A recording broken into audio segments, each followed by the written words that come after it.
Welcome back. Last week we talked episodes 1 through 5, the first half season of Glow Season 2. This week we're talking episodes 6 through 10. 1, 2, 3, let's glow! You're tuning into the destination for TV superfan discussion, AFTERBUZZ TV. And now, let the buzz begin. And this is how they end the season with starships. Nothing's gonna stop us now. Loved it. Oh yeah. One of my favorites. Oh, great song. Great song from the 80s. And a great callback to Mannequin and Britannica's Mannequin. Thomas. Yeah. Thomas. Great reference. All right, we're gonna get into it right now because we got a lot to cover. I'm Rick Hong, and to the left of me, I've got Mr. Bill Hanstock. What's up, everybody? And on the other side, I have the original gorgeous ladies of wrestling, Little Egypt. Hi, everyone. And Lady Godiva herself. Hi. Okay. All right, well, we're going to get right into it because we've got a lot to cover. And last week, briefly, we didn't actually get to cover Kia Stevens, Tammy's little story arc on episode 4. So I wanted to see what your thoughts were about her. Like, I told her at the carpet that I thought her acting was phenomenal. Yeah, oh my gosh, and her relationship with her cutest son ever, who's going to Stanford University. I fell in love with that arc because I think, and we all have our own stories. You know, for me, 20 years later, over 30 years later, my son's 25 years old. And there was a time in my life where I had to tell my son his mom was a wrestler. And it actually took me 2 tries. I buried it. Now, not all of us did, but I buried it. What about you? No, I told him as soon as I feel like he could understand what it was. I was relatively naked, so that was kind of a thing when you're showing videos to your 6 or 7-year-old. But yeah, he always knew. Yeah, my son believed it right away. He thought his mom was getting hurt, and he started crying. Oh no! And so, oh no! Yeah, and unfortunately, one of the matches was a very sexually provocative match, which I think I just scarred my son permanently. And then I hid the tapes for like another 10 years till he was getting ready to go into high school. And the YouTube started surfacing. Yeah. Remember that? And Yeah. then how do you not have that conversation? Because you better have it with them before someone else does. So wait, did the two of you have like copies of everything before like the general public had it, like before it was on DVD and everything?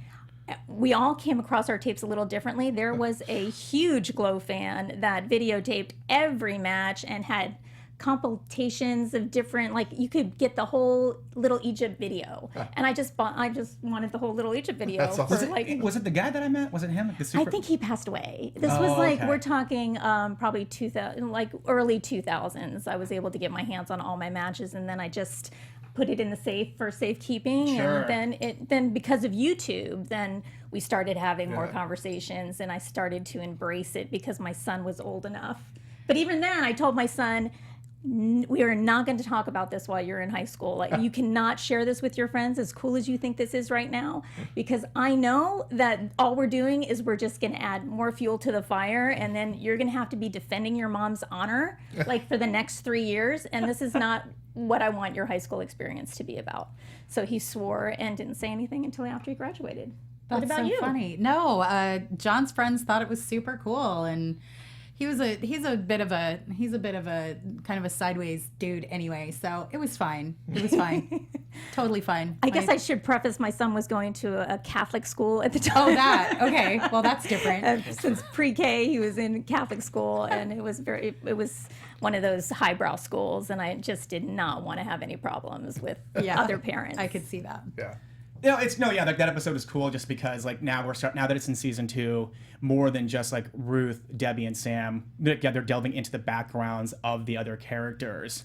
And to be honest, it's like I was kind of surprised to see that it was, in a good way though too, that it was Tammy or Kia Stevens' character that they decided to go to first in terms of like, okay, here's a little backstory about you when you're not in the wrestling ring.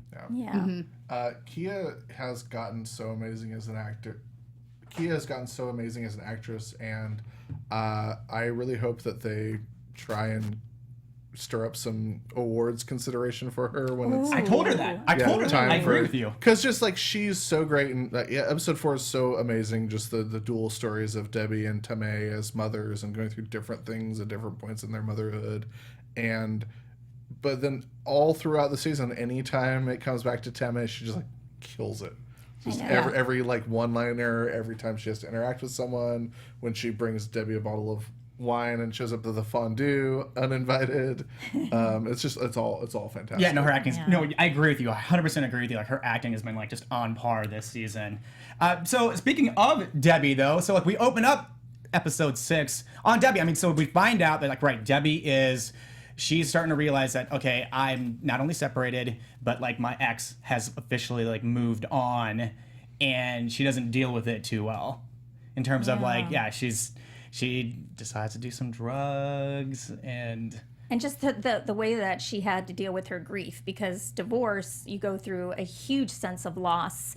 How is her child, going to be affected by this? And I could relate to all that back in the 80s. I mean, my gosh, it seemed like everyone was getting divorced in the 80s, but it was taking a toll. And I think they showed that really well. Don't you think? Yeah. I mean, Dawn? Yeah, her meltdown was pretty awesome. Even over a few episodes, watching, I was riveted, just going, is Debbie gonna really lose it? Is she over the edge this episode for sure? And what do you guys think about the way Debbie was actually sabotaging Ruth's relationship with the camera guy? Yeah, that was mean.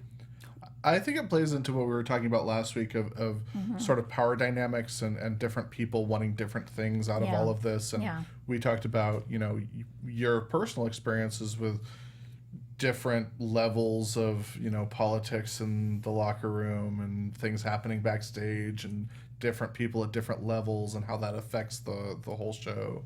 So I think that's just another aspect of it. Like Debbie's clearly going through some things, and she has a lot to work out, and she has a lot of animosity and hatred toward Ruth still. She still feels betrayal very much, and she's taking it out on her in any way she possibly can. Yeah. There was like no way that Ruth was going to be happy if Debbie couldn't be happy. And speaking of like Debbie and Ruth, right? Like this whole like back half of the season is like, it builds up to where, as Debbie is having her meltdown, then she takes it out on Ruth physically.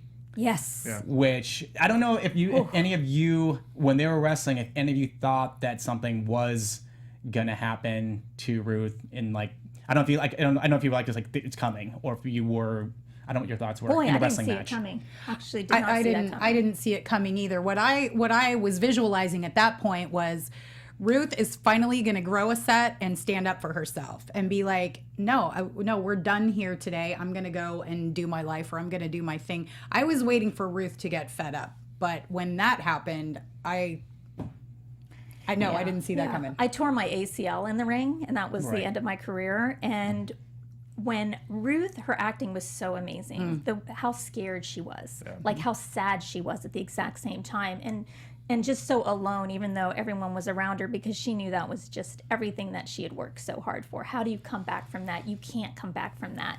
And it brought back, it like really hit home for me, because that's exactly what happens when you're hurt in the ring. All these waves of emotion, and the crack of her ankle, and just like that fracture that she got. It was so real and spot on. I got to tell you, we had so many injuries in Glow. Imagine this. Okay, it's a season. They use about 30 girls a season, right? And they try and keep the core cast together. But there was over 60 women cast for the show. That's how frequently we were getting hurt. Yeah. It was not unusual for us to be out because of injuries. Do you think the number of injuries in the original Glow was due to the inexperience of the wrestlers, or just miscommunication in the ring and not being able to trust people, people taking liberties? The faulty of the ring? Absolutely inexperienced, because they cast people that weren't even athletes. Right. Not even athletes. You just got girls off the street, and stunt work isn't easy. If you weren't a gymnast or a dancer or a workout freak or something to where you had some muscle built up, I was in the ring with girls that I honestly I don't know how they did it with everything that I went through when I came into Glow as an athlete. And all the aches and pains that I had, I don't know how they didn't break in half. And there's this pressure, right? Like, you better do good. You better be amazing. And so they were willing to risk at great expense, not just to themselves, but the person that they were wrestling. We actually had to negotiate during our trainings. Like, I know you really want to do that move on me, but you're not doing that move on me because I've never seen you in training. I want to see more of you. Yeah. Like, we're going to have to work together a while. And so then there comes a time where you feel really comfortable with certain wrestlers, and then that's when you can really evolve your wrestling. But with someone new and you didn't know them, you can tell by their first kick, you know, and the way that they kick you that this isn't going to go well. Even the way that they fall themselves. Yeah. Without you even being in there. Well, I know, you're like, this is not good. While we're talking about level of experience, I wanted to ask you both about how much these actresses have progressed as fake wrestlers, as wrestlers on a TV show being wrestlers, because we saw a little bit from them in the first season. We saw a lot more from them this season. Yes. And I wanted to get your, critique, your overview on like how far they've progressed in between season 1 to season 2. Well, Debbie for sure with the Chavo when she was working with Chavo. Yeah, that was that was some really good. Move was great. And he's strong enough, obviously, to hold her well so that she lands flat. Yeah. But when I saw Kate Nash's character, she was so cute when she did her drop kick. Like, her drop kicks are barely coming off the ground. But she was trying, and I do follow all these women on social media. Mm-hmm. They are so excited about the fact that they're taking their wrestling up a notch, and I love watching that. I love watching them on social media, and then I love watching it play out on Netflix because it ties in beautifully. What about you? Well, and that was us too. We weren't wrestlers. Yeah, we were. People on a TV show having to learn wrestling moves, and so it's very relatable. Watching Kate again practicing her drop kick on her bed in her room, practicing. So cute. Just and them going, get up a little higher, up a little higher.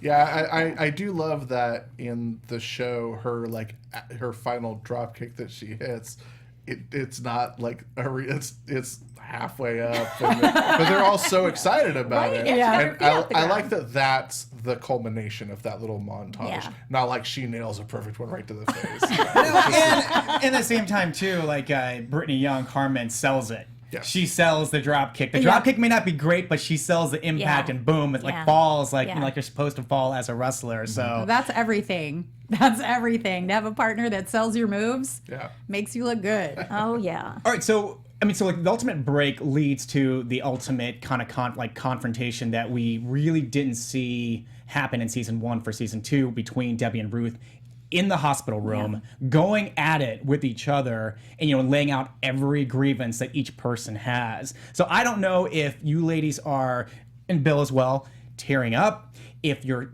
siding with one person over the other, or if you just really just feel for the both of them. I was kind of glad that they were actually having the dialogue because that was just pent up frustration on both of their side, on each side, and I just was so happy that it was being aired.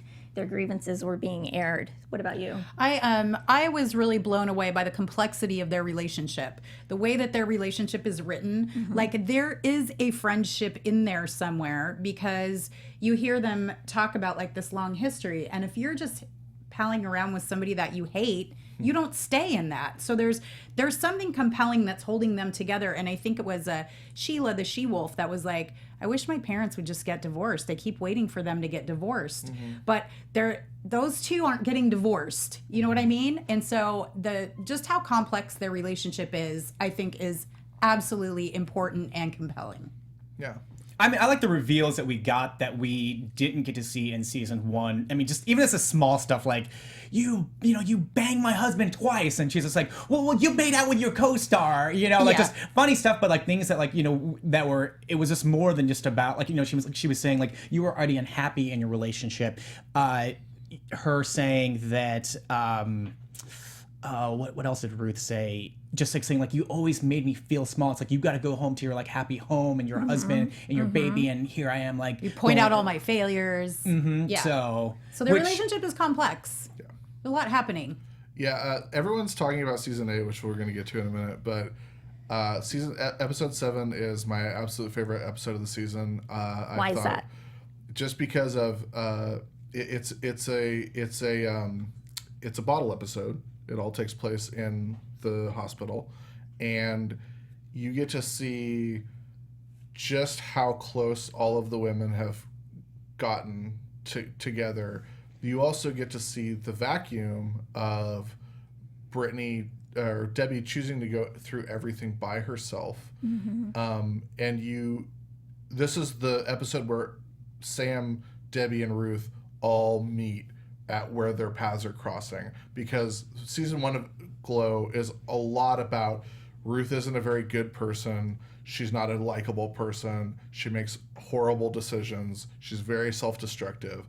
But in this season, you get to see she has a purpose, and before now, she's been sort of anchorless. And now that she has an anchor, and now that she has this family, now she's making better decisions, and she's being positive, and she's being creative, and she's being productive, and she's being a good person and trying to be a better person. And Debbie's choosing to go through everything by herself and lashing out at everyone around her and just going for power and going for things that she thinks are going to make her feel good. And it's making her a much worse person. And so she's going down as Ruth's going up, and she chooses to lash out and physically harm Ruth.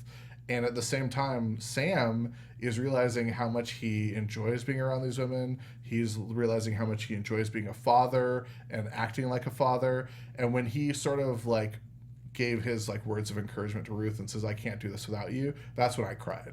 It got me really hard. You didn't cry when the ladies were arguing? That's when I'm like, I'm sitting there looking at Betty Gilpin's face, and I'm sitting there looking at Alison Brie's face, and I'm kind of like, my girlfriend's sitting next to me, and I'm trying not to cry when I'm watching this, but you cry when oh man. You try not to cry when you watch it with other people? Weird. My heart is melting right now. But in this episode, you got everyone got a moment with Ruth. And most people got a moment with Sam. Yeah. And you learned way more about Beirut than you ever have before. Yeah. And there's other characters in this episode where you got to learn more about them.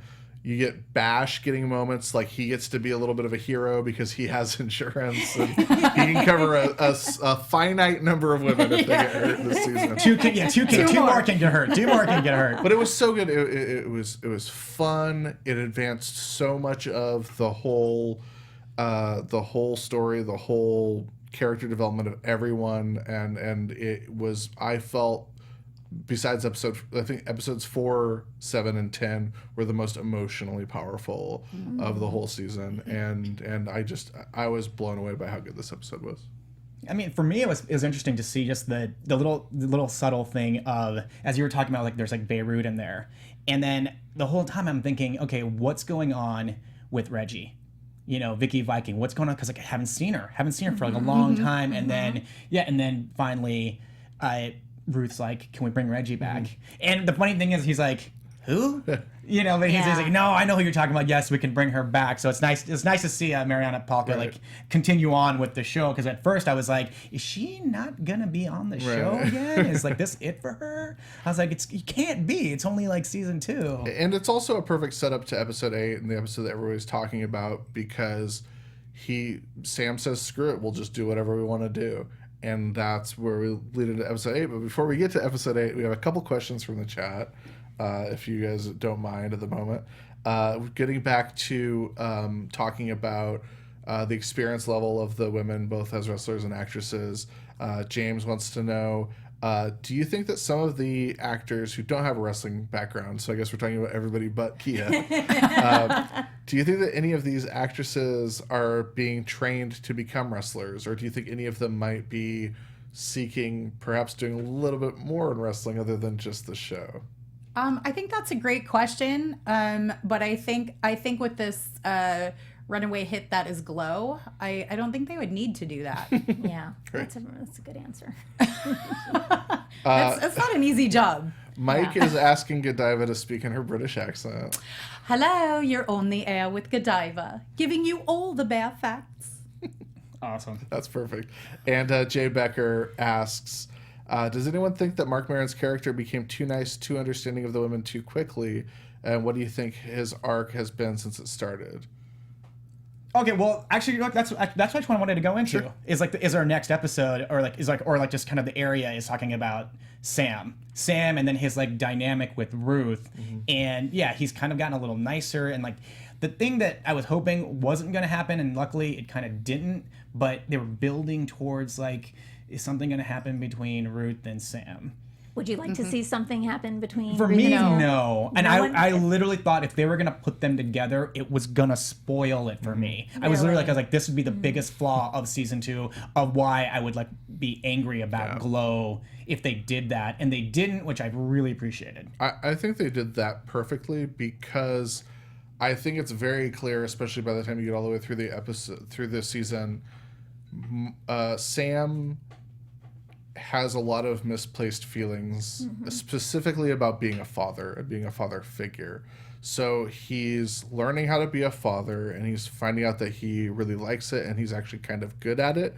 And he's sort of good at being a father figure to all of these women that he never wanted to work with in the first place. And he's also finding out that Ruth respects him, and they work really well together. So I think that his awkward pass at Ruth, which never comes to fruition, and they sort of come to an accord that, that was a mistake on both of Sam's part, and everyone's all good with it. I think I think the show clearly illustrates that it's just him not understanding where these fatherly emotions are supposed to go, or how he's supposed to divert. Because it's clear that Sam Sylvia has never cared about people before. And this is his first time caring about people, and he's only ever in his life equated caring with intimacy or sex or physicality. So now he's learning how to actually emotionally invest in someone, and he feels so close to Ruth in that moment that the only way he's ever known before to express himself is to get physical. And now he's learning, oh, no, there are other ways I can express this emotion.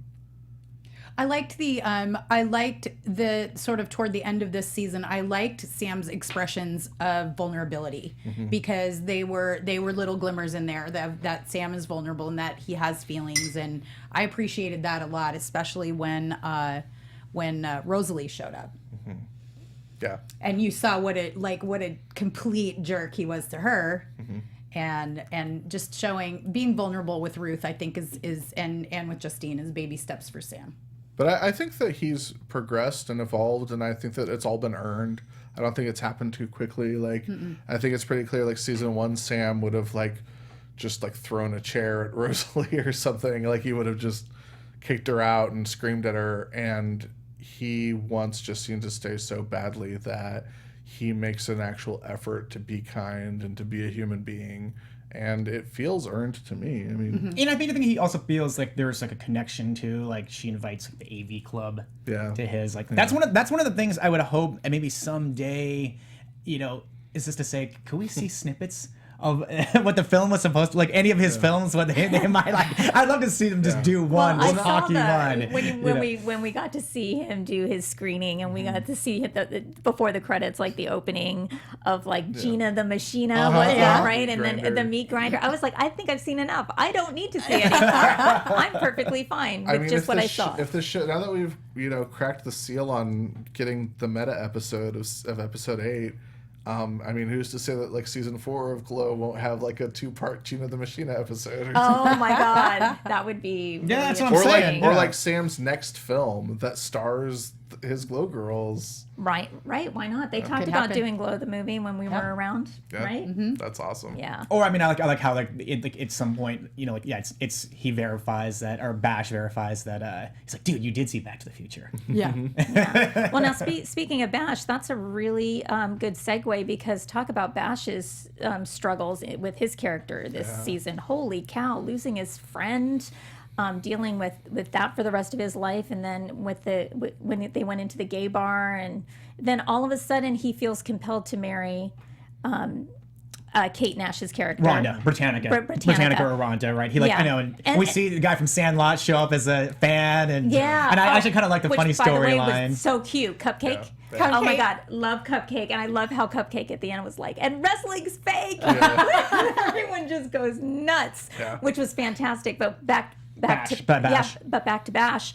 and why do you know, all those emotions playing inside him, why he chose to like go ahead and ask Britannica to marry him. That was big. That was like, I still think he's emotionally and sexually very confused. What in the hell did he do that for?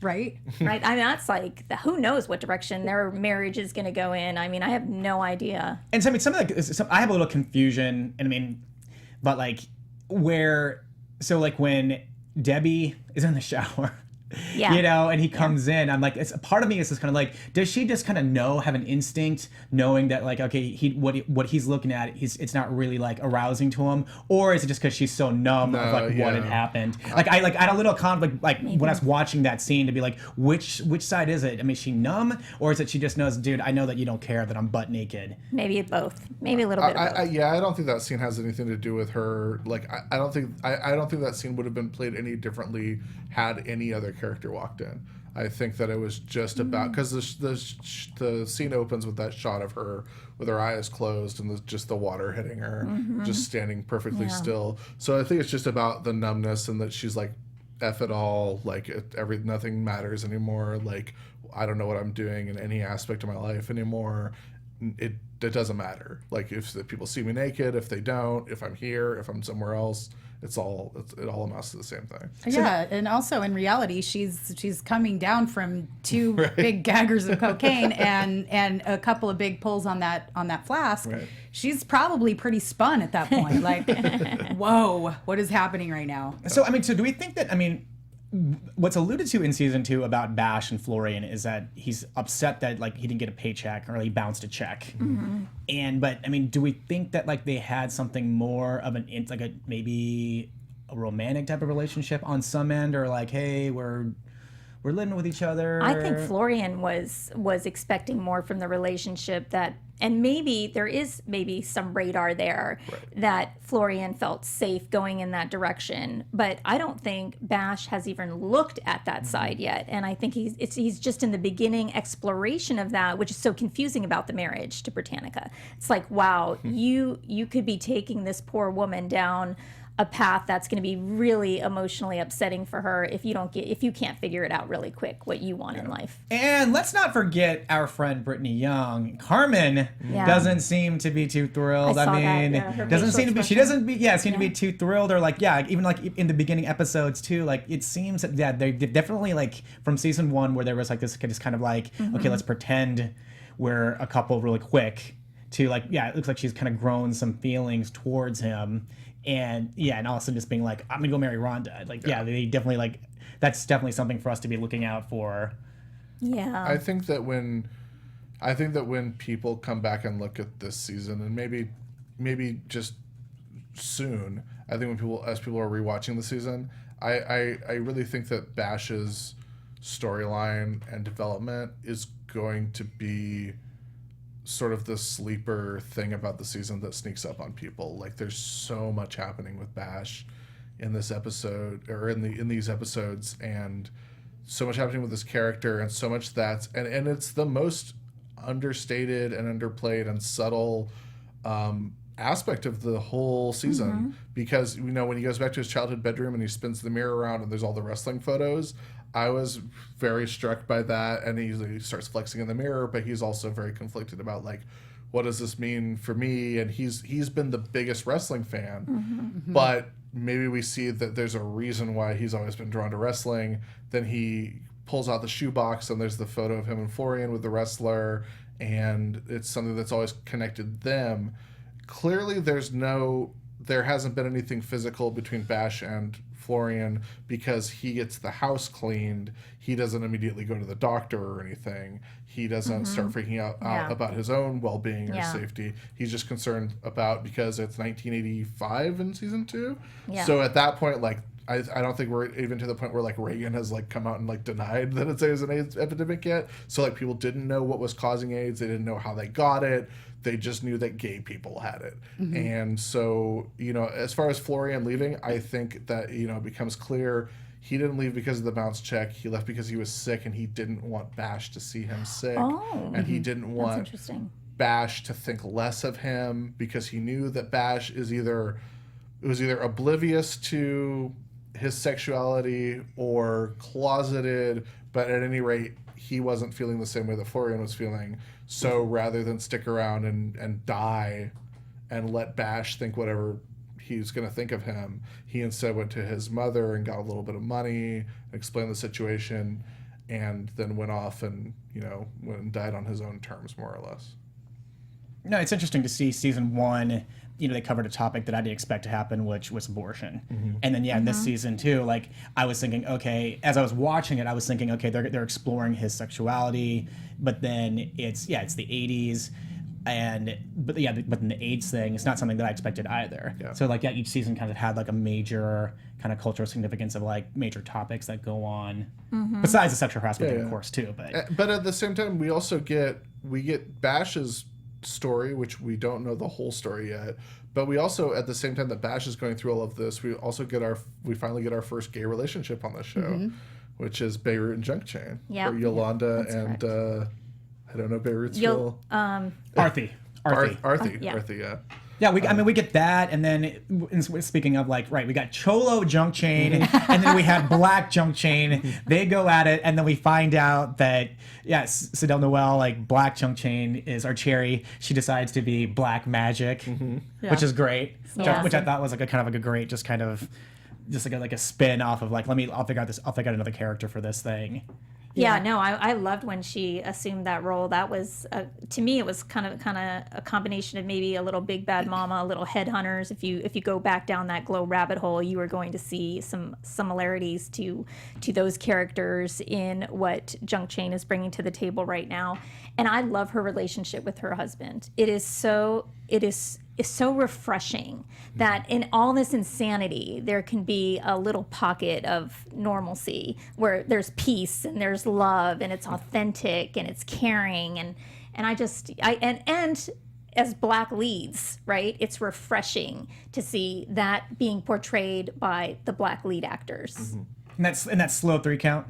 1. Are you sure? Wait, what's going on here? Mark, get out of the way. I know, I love him. Dude, I mean, it's like a really slow 3 count. I was like, really? I was like, come on, man. That doesn't happen, but I can edit around it. No, yeah. So, okay, so let's talk, before we get to episode 8, let's talk the Battle Royal. What did you ladies think? Because this was something that I've been wanting to see. I've gone to the carpets and I've asked the ladies. We had Brittany here and I asked her, and she said Fortune Cookie would be the one standing. I asked Rebecca Johnson, who's I believe she's Ozone, and she was saying that it would be Kia because Kia's the wrestler. So you're talking about a real battle royale. I just love the fact that they scripted one. They had it. Oh yeah. They had and on top of it, then you got Kurt Jackson, and then their actual real life trainer Chavo Guerrero's in there. I mean, it's it turns into everything. I know. I love it. That was the wedding. That was in episode 10 where we break down that wedding, that final match of the season. And that is incredible. The Battle Royale to me was almost perfect, right? Yeah. Did you like it? I loved it because that is extremely dangerous to do. And I was screaming all through episode 10 anyway. It was so much fun. Well, I wonder why. Well, it was a beautiful unicorn. We'll get there. We'll get there. But the Battle Royal I was super impressed with because that is not a thing that amateurs should do. There's a lot of room for injury there. There's a lot of moving parts, and I thought they did a fantastic job. They did. I love it. Bill, did you like seeing the Battle Royal? Yeah, I loved it. I also loved that they didn't really take the time. This was the first time in the show that the concept of a Battle Royal had been introduced to viewers, and they just went with it and assumed that people would be able to figure it out on the fly. And it's very intuitive. If you haven't seen, if you've never seen a Battle Royal and you start watching it and then a minute in you'll figure it out. I get it. But I feel like any other television show would take the time to be okay, so this is how it works. This is what... Well, you have to go over the top rope and right. Right. All right, well, real quick, guys. Hey, AfterBuzzers. Our network produces after shows for nearly all your favorite TV shows, from dramas, reality TV, sci-fi, and more. There is no network that works harder to serve television fans, but we need your help. We're asking that you please subscribe to one or more of our YouTube channels. By subscribing to our channel, your YouTube will suggest content that's tailor-made for you, and you'll help AfterBuzz continue to grow. And if you're worried about pesky notifications, don't be, because they're optional. So hit that subscribe button for this channel and check out our AfterBuzz YouTube other AfterBuzz YouTube channels as well. Let us know that you did in the comments, and we'll thank you on air. And thanks for being the best fans and helping us be the ESPN of TV talk. Okay, so let's get to, before we get to where Glow is going to go in season 3, let's talk about episode 8. This kind of like funny standalone of like, this is, if they were airing it on, it would look just like that. This is what it would look like. Right. And one of those things, I didn't expect to see this, and it was great. Let me ask you, Rick and Bill, did you ever watch an entire Glow episode ever? Oh yeah, for Sure. From the start to the finish? When I was a kid, I used to watch Glow all the time. Oh, really? Yeah. Oh, okay, cool. All right. So what I'm were your old. thoughts? What were your thoughts on that? On the episode? Or Yeah, on I'm the watching Glow? watching episode 8 as if you were watching the entire show roll out. So when it started and they did like, it just jumped right into like the opening that Ruth had filmed, I was like, I hope we get a whole episode. And then like by the 4-minute mark, I was like, okay, we're getting a whole episode. This is amazing. I was actually a little bit bummed out that we had to have the button at the end of like Justine's mom watching the show. Like I was a little bit. I was a little bit sad. It takes you out of like what you got into. Yeah, like, and it is the perfect button for that episode. But I wish it had just been like standalone, like pop it in, like watch episode 8, and it stands by itself, and it's just an episode of the show. Right. But it was so perfect, following on the footsteps of Sam saying like, we'll just do whatever. And it was so goofy and so bad, and like the fact that you can like see Zoya on crutches during the "Don't Kidnap" group sing along. Like there's continuity errors. There's Sam playing 3 different roles in the And episode. Bash. Were they you two? Who were they? with their coats and the I don't world. know. They were kidnappers. Oh my gosh, I had tears. It was brilliant. Tears. It was so brilliant. I would love to see that. That actually, you could put that on a DVD and sell it. Oh, absolutely. That's like, it is standalone. Well, I'm interested to see if they could try to take that episode for Emmy, for like next year, for your Emmy consideration of just like this weird episode of like just the stuff that they did, because they actually tried that one year for, there was Buffy the Vampire Slayer had a musical episode. Right. And they sent all that one single episode and all the varieties all over the place to like try to get that one considered and for it to win an Emmy. Did it? No, it didn't. But I was thinking, but for they this, could submit this for variety show or something like that. and Little Egypt, to your point, I mean, when I watched Glow, it's a little fuzzy, and sometimes like I think the documentary that I watched pointed some things out to me. So like for me, like if I'm like just thinking about like right now, it's the wrestling matches and some of the promos are what stuck out, and like the hotel ballroom that you ladies wrestled in. The other stuff, it's not really there unless I was watching the documentary that filled in some of the skits and everything else that, you know, amplifies it more in my brain. Yeah, because in a real full-on episode, there'd be like 4 matches, and then the raps, you know, we each had an individual rap that would roll out before, and then the promos and all that stuff that was cut and saved. And what I hope for Glow is that this will take viewers down the Glow rabbit hole. To me, that was all you need to go down the rabbit hole, because it, like you said earlier, Bill, that it is cornier and a little bit more ridiculous than what they rolled out in episode 8. If that's possible. Yeah, we got we got introduced to Olga, the good twin. I mean, Loved it. she doesn't take a boat to the U.S. She takes a goat to the U.S. Right, and then that's where Black Magic shows up. And Britannica takes the floppy disk and Science versus Magic. Yeah, and then that was so good. I mean, and then we got we had Griefer Size. Olga like tipping off Liberty Bell. Yeah, they had GTV, where Jackie Tone gets to like kind of show off her singing skills and there's a little bit of Vogue and a little bit of Tiffany from the 80s like dancing that's going on there. And then like I love like the fake like Howard O's. There's like a spaghetti O's, but it's Howard O's. Right. And then the one thing I thought was really weird was like quilting be easy. And I'm watching these ladies and I'm thinking, and I'm hoping if we can get Carly or Liz or whoever to figure out if that's somebody's moms, because like the acting isn't really that good. So I'm wondering if they're just kind of like, we're gonna write this scene for you and just do it, and it's okay that it's bad.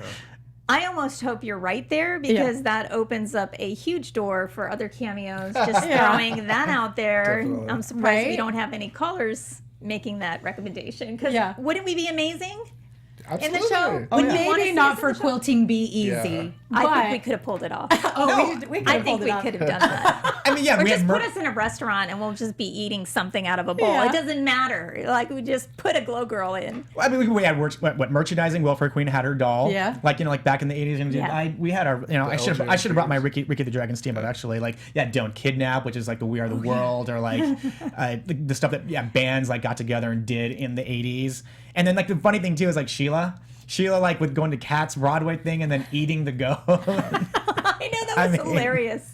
I love Sheila's character this whole season. She was so compassionate with Ruth, and I don't think it was because they were roommates. It's because that was Sheila's family. That was her, and she just wanted to nurture and mother and care, and it was awesome to see this woman who lives such a solitary life, right? Yeah. But when put up against having a friend get hurt, she is all there 100%. It claws out whatever she needed to do to make something happen. And then we beautiful. finally had like our Griffith Observatory being the location for Liberty Bell to save her daughter, and she has like wrestling. She hulks up and wrestles against like Vicky. That's the return of Vicky Viking, and Fortune Cookie and Beirut. So, and you also had it's an amazing episode that it's just an episode of Glow, but it also ties into the season because it's the goat and Sheila's sort of the character, like the Glow girl's response to what happened to Ruth, and you've got Beirut and Junk Chain falling in love in the dream sequence, and then they fall in love in the show. It's great that it completely stands by itself, but there's things that will be little Easter eggs for people who are watching the show. So finally, as we find out, like they try to sell this thing in syndication, they try to get the rights. They can't, and it leads to Sam meeting Ray, who's the promoter, and saying like, "Hey, let's do this in Vegas."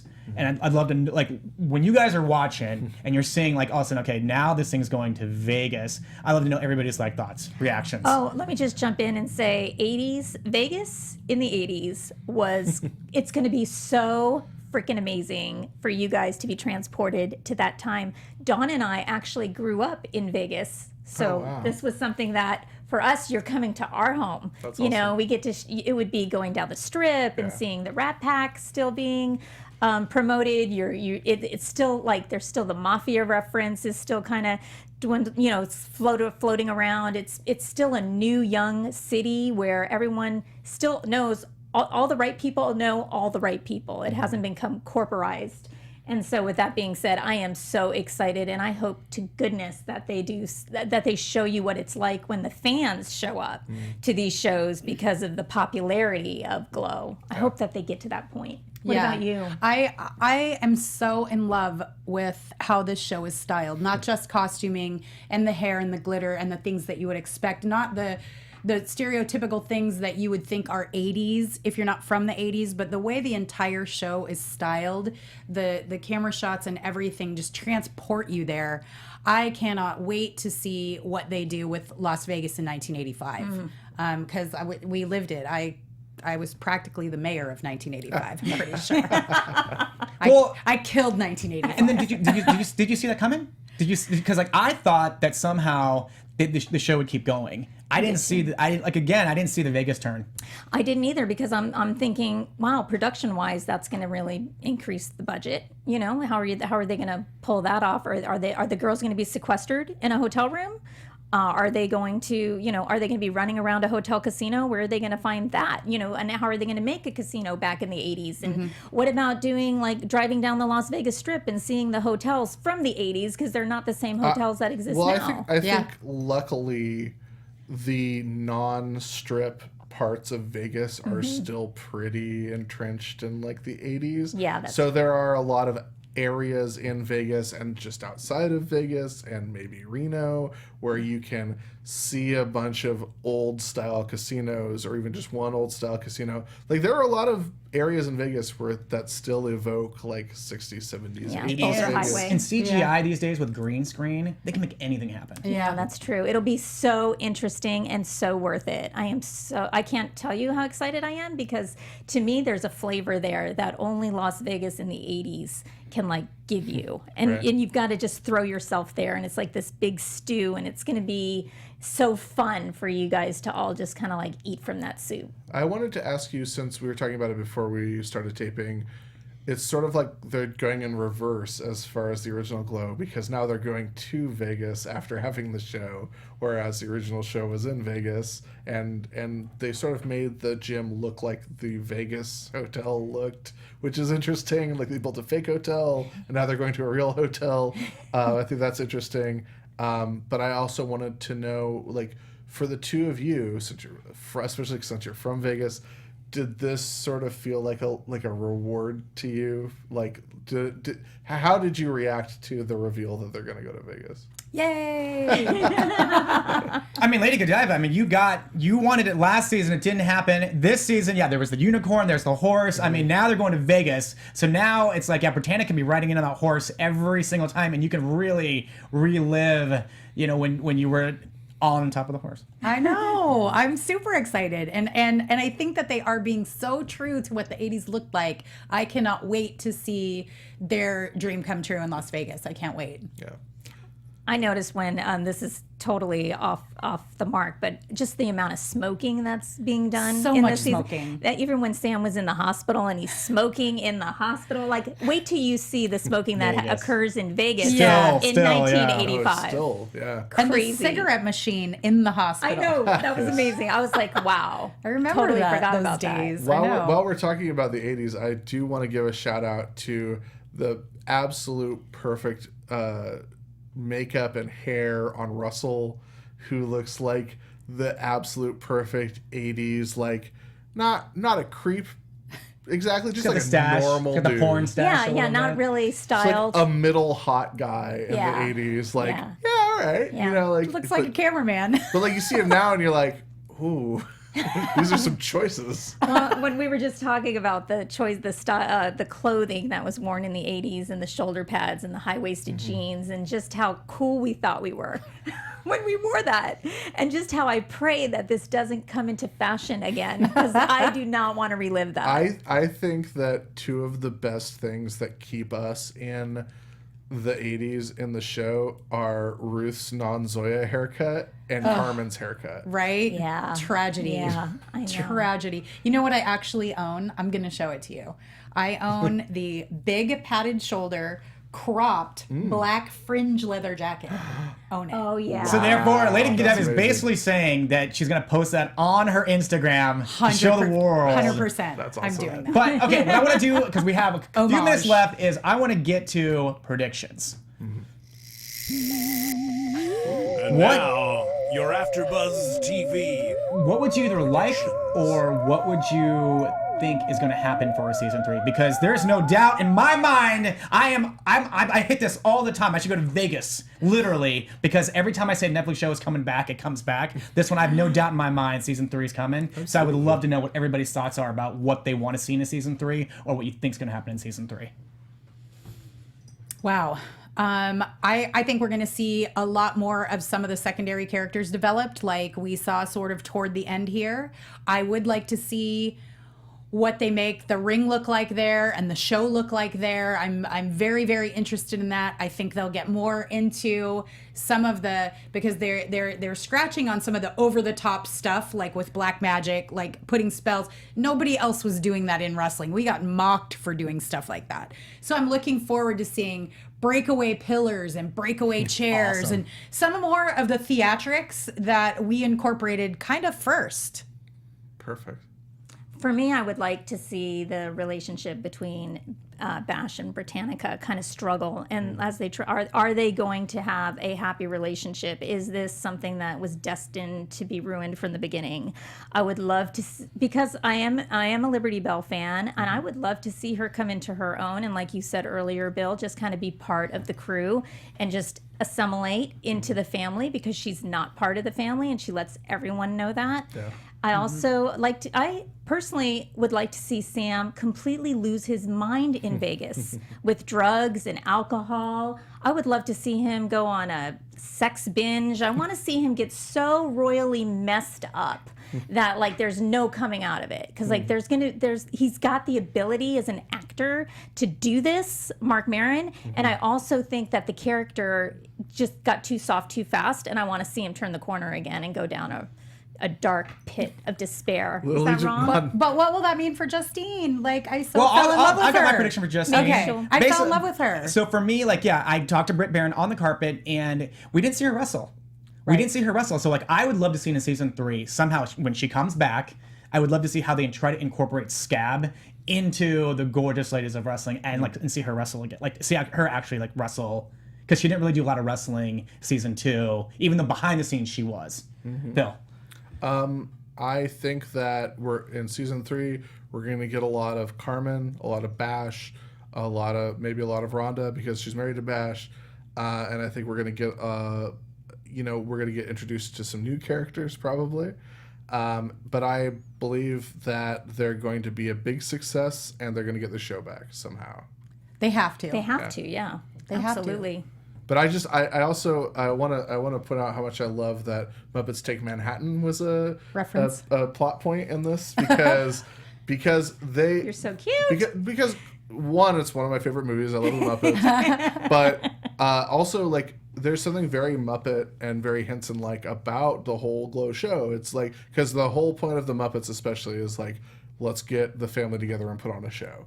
And that's what Glow has been ever since the beginning. And it's so fun to journey with all of these people and watch them like try and put on a show. It's just something cool, universal about that. I love that. I love it. All right, guys. Well, that's it for now. But tune in next week, this time, 5 p.m. Pacific Standard Time, because Sam Sylvia himself, Marc Maron, will be on our show. I'm Rick Hong. You can find me on all social media at Rick Hong, RECKHONG. Bill, where can everybody find you? You can find me on all social media at Sundown Motel. Me at Little Egypt. And I am at Dawn Mastis on all social media. And Lady Godiva, thank you for showing up for this episode. Thanks so My much. pleasure. Thanks for having me. All right, guys. Next week, same time, we're going to start having guests come on every single week. You are in for a treat. Thank you. From executive producers Maria Menounos, Kevin Undergaro, Phil Svitek, and the entire AfterBuzz TV staff, we would like to thank you for listening to the AfterBuzz TV network. To watch or listen to other after shows and post comments or questions, be sure to visit AfterBuzzTV.com. I'm Sir Richard Wentworth, and this has been a presentation of AfterBuzz TV. Oh, you later. The views expressed herein are those of the hosts only and do not necessarily reflect the views of AfterBuzz TV or its owners or principals.